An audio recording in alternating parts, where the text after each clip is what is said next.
no MRI, no play. Yan ang sinabi ni Samahang Basketball ng Pilipinas Team Manager Butch Antonio tungkol sa nakapending na medical clearance ni Kai Sotto. 12 days bago ang FIBA World Cup, hindi pa rin natutuldukan yung issue na to. But anyway, ayon dito kay Butch Antonio, they are close to finalize yung agreement. Hinihintay na lang daw nila na ibigay sa kanila yung kopya ng MRI, yung resulta ng MRI ni Kai Sotto para ma-certify itong si Kai na 100% na healthy para sa FIBA World Cup. In short, dumadaan sa legal itong SBP dahil meron niyang agent itong si Kai. Kung may mangyari man dito sa ating pambato na hindi maganda during World Cup, walang magiging panagutan ito pong Samahang Basketball ng Pilipinas. Gayun pa man, present at uma-attend ng practice ito pong si Kai Sotto dito sa Gilas, Pilipinas. Balik ensayo nga ang ating national team matapos mag-day off kahapon, at dito sa post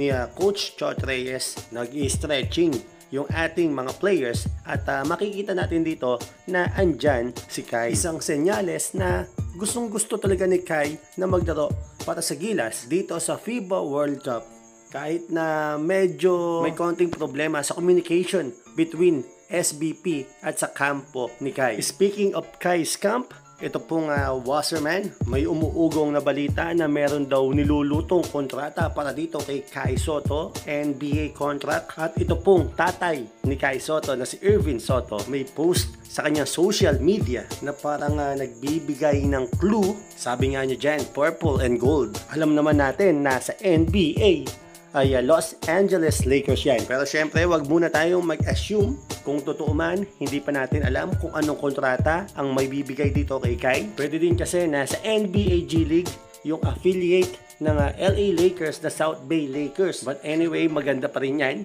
dahil sa organization pa rin siya ng LA Lakers na makakatulong dito sa development ni Kai Sotto. But anyway, abang na lang tayo sa balita na to. Hintayin na lang natin yung magiging announcement ng kampo nila Kai.